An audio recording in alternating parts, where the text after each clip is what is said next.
नमस्कार, हमारा उत्तराखंड देख रहे हैं आप। मैं हूं आपके साथ चविश कात्री। केदारनाथ के पीछे पहाड़ी पर एक बार फिर एवलॉन्च। सुमेर पर्वत पर सुबह 7:30 बजे हुआ एवलॉन्च। साल में चौथी बार हुआ एवलॉन्च का विस्फोट। तो साल में चौथी बार एवलॉन्च का विस्फोट हुआ है। सुमेर पर्वत पर सुबह 7:30 बजे हुआ। साल में चौथी बार यह विस्फोट हुआ है। बड़ी जानकारी आपको दे रहे हैं। केदारनाथ के पीछे पहाड़ी पर एक बार फिर से एवलॉन्च। सुमेर पर्वत पर सुबह 7:30 बजे एवलॉन्च हुआ। साल में चौथी बार एवलॉन्च का विस्फोट हुआ है। सुमेरु पर्वत पर सुबह 7:30 बजे की घटना, साल में चौथी बार यह विस्फोट हुआ। तो तस्वीरें आपके टीवी स्क्रीन पर हैं, आप देख सकते हैं। साल में चौथी बार एवलॉन्च का विस्फोट हुआ है।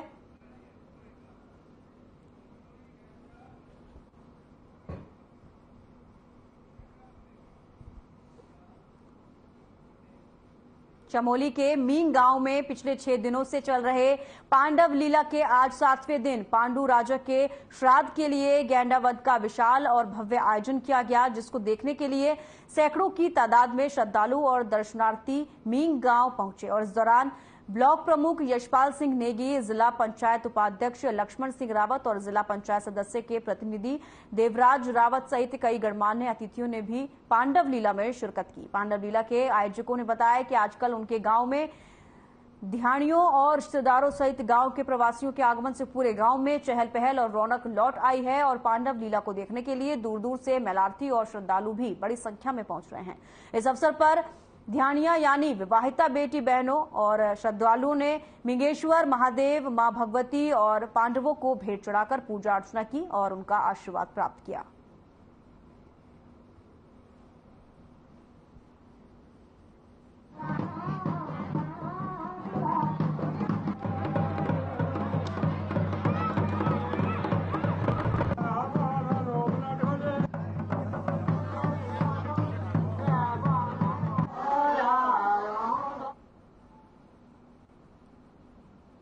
मींग में जो पांडव लीला का मंचन किया गया और इसमें हमारी पूरी क्षेत्रीय जनता का जो सहयोग हमें प्राप्त हुआ है, इसको देखकर मन आत्म विभोर हो गया। और मैं निकट भविष्य में भी ये कल्पना करता हूँ, आशा करता हूँ कि आने वाले समय में भी जब कभी ऐसे धार्मिक या सामाजिक आयोजन होंगे तो उसमें हमारा जो क्षेत्र की जनता है उनका सहयोग हमेशा इसी प्रकार बना रहे।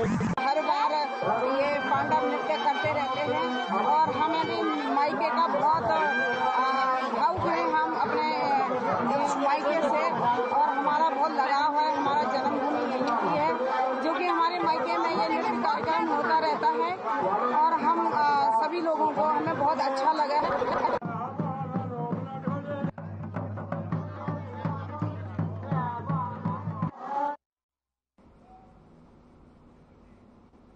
हरिद्वार के बहादुराबाद थाना क्षेत्र की चौकी शांतरशाह क्षेत्र में लगातार अवैध खनन हो रहा है। कोर कॉलेज और पतंजलि के पास की नदियों में खनन कर खनन माफिया कमाई कर रहे हैं। वहीं बेखौफ होकर खनन माफिया अपने काम को अंजाम दे रहे हैं। रात का अंधेरा होते ही खनन का काला खेल उनका शुरू हो जाता है। आपको बता दें कि माफियाओं को प्रशासन का डर नहीं है, वे प्रशासन की आंख में धूल झोंक रहे हैं। फिलहाल प्रशासन भी कार्रवाई करने से बच रहा है।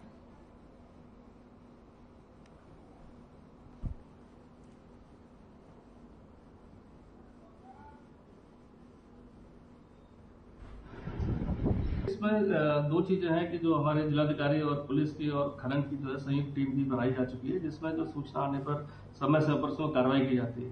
खासकर कुछ क्षेत्रों में ज्यादा शिकायत आती है, जो हमारे लक्सर के ग्रामीण क्षेत्र है वहाँ भी, क्योंकि बहुत बड़ा इलाका है, वहाँ नदी का इलाका खुला हुआ है। हमेशा पुलिस और प्रशासन की टीमें उसमें कार्रवाई करने के लिए प्रयासरत रहती है, लेकिन हमेशा पकड़े नहीं जाते। अभी लगातार प्रशासन की टीम ने भी, पुलिस की टीम ने भी लक्सर भोगपुर क्षेत्र में भी कार्रवाई की है, साथ ही साथ बुगावाला क्षेत्र, भगवानपुर क्षेत्र में भी।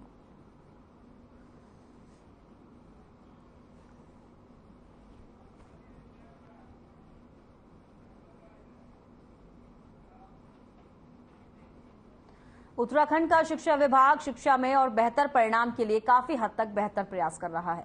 बीते दिन राजधानी देहरादून में शिक्षा विभाग ने निपुण भारत मिशन के तहत 2 दिवसीय ट्रेनिंग प्रोग्राम आयोजित किया गया था।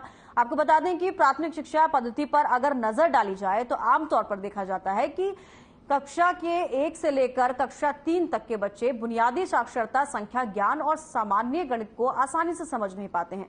इनको भाषा का ज्ञान भी काफी कम होता है। ऐसे में सरकार ने साल 2026 तक प्रत्येक बच्चे को निपुण बनाने का लक्ष्य निर्धारित किया गया है। वहीं शिक्षा सचिव बंशीधर तिवारी ने मीडिया को बताया कि बच्चों को भाषा और गणित में दक्ष बनाना शिक्षा विभाग का लक्ष्य है और लक्ष्य को पूरा करने के लिए लगातार प्रशिक्षण का कार्यक्रम चल रहा है। वहीं इस प्रशिक्षण कार्यक्रम में प्राइवेट स्कूलों को भी सम्मिलित किया गया है। वो जो भाषा है और गणित है, कम उम्र के बच्चों को भाषा और गणित में दक्ष बनाना FLN प्रोग्राम का लक्ष्य है।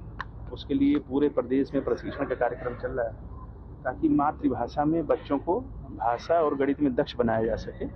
उसको लेकर के हमारा कार्यक्रम है और उसको हमने प्राइवेट इंस्टीट्यूशन, जो हमारे प्राइवेट स्कूल्स हैं, उनको भी इसमें जोड़ा है ताकि कोई भी ऐसा बच्चा हमारे प्रदेश में न छूटे जो। तो जसपुर से बड़ी खबर आ रही है। युवक पर चाकू से जानलेवा हमला किया गया है। अज्ञात लोगों ने युवक पर हमला किया है। युवक गंभीर रूप से घायल हो गया है। डॉक्टरों ने पीड़ित को काशीपुर रेफर कर दिया गया है। काशीपुर सरकारी अस्पताल में एडमिट कराया गया है। तो बड़ी जानकारी आपको यहां पर दे रहे हैं। युवक को गंभीर रूप से घायल किया गया है। डॉक्टरों ने पीड़ित को काशीपुर रेफर कर दिया गया। काशीपुर सरकारी अस्पताल में रेफर किया गया है। बड़ी जानकारी आपको दे रहे हैं जसपुर से, जहां पर युवक पर चाकू से जानलेवा हमला कर दिया गया। अज्ञात लोगों ने युवक पर चाकू से हमला किया है। युवक गंभीर रूप से घायल हो गया है। और तो तस्वीरें आप देख सकते हैं। युवक पर चाकू से हमला किया गया है, जानलेवा हमला किया गया, जिसके बाद युवक को अस्पताल रेफर किया गया है। अज्ञात लोगों ने युवक पर हमला किया तो युवक को गंभीर रूप से घायल कर दिया गया है। जसपुर की ये तस्वीरें आप देख रहे हैं।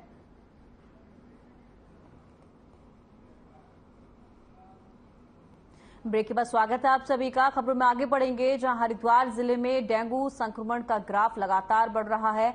डेंगू के मरीजों की संख्या 100 के पार हो चुकी है। अचानक डेंगू के डंक से स्वास्थ्य महकमे में जहां हड़कंप मचा हुआ है, तो वहीं सरकारी और निजी अस्पतालों में मरीजों की लंबी लंबी लाइनें लगी हैं। सरकारी अस्पतालों में जहां आइसोलेशन वार्ड बना दिए गए हैं, वहीं अस्पतालों में मरीज भगवान भरोसे है। हालात ये है कि कई सरकारी अस्पतालों में फिजिशियन तक की नियुक्ति नहीं है।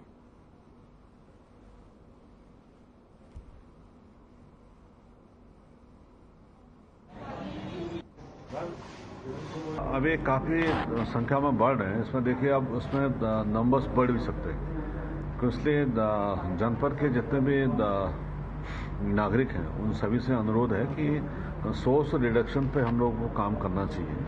जो साफ पानी में डेंगू का लावा फैलता है और घरों में जो पानी रोक के रखते हैं, चाहे घड़ों में हो या बाल्टियों में हो, उसको लगातार चेक करने की जरूरत पड़ती है। राजधानी देहरादून में बीते कई दिनों से लगातार बढ़ रहे डेंगू के मामलों ने स्वास्थ्य विभाग की चिंताएं बढ़ा दी हैं। जहां एक तरफ अस्पतालों में डेंगू मरीज भर्ती हैं, तो वहीं स्वास्थ्य विभाग अपनी तैयारी पुख्ता कर रहा है।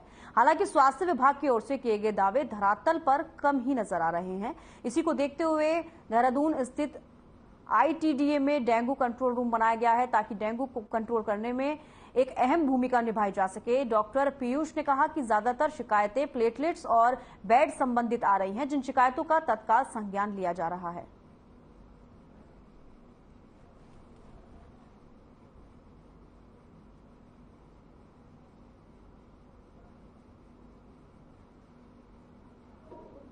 जो हमारा कमांड सेंटर है, इसका नंबर है 180018025225।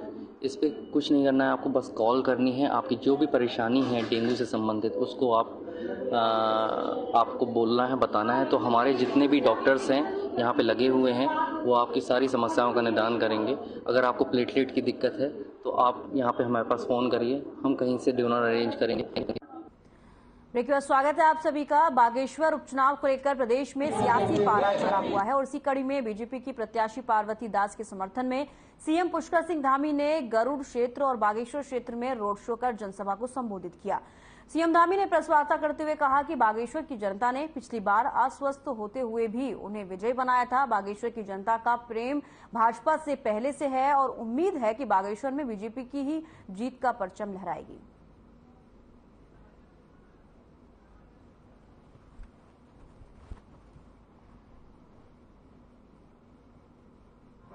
बागेश्वर की महान जनता ने 22 के चुनाव में इस प्रकार से यहाँ पर एक उस समय कठिन परिस्थिति लोग बता रहे थे, लेकिन उसके बावजूद बड़े अंतर से यहाँ से स्वर्गीय चंदन रामदास जी को विजय बनाया और लगातार उन्होंने यहाँ से उनको विजय श्री दिलाकर इस क्षेत्र की सेवा करने का अवसर प्रदान किया है। और आज भी मैं प्रातःकाल से यहाँ पर हूँ।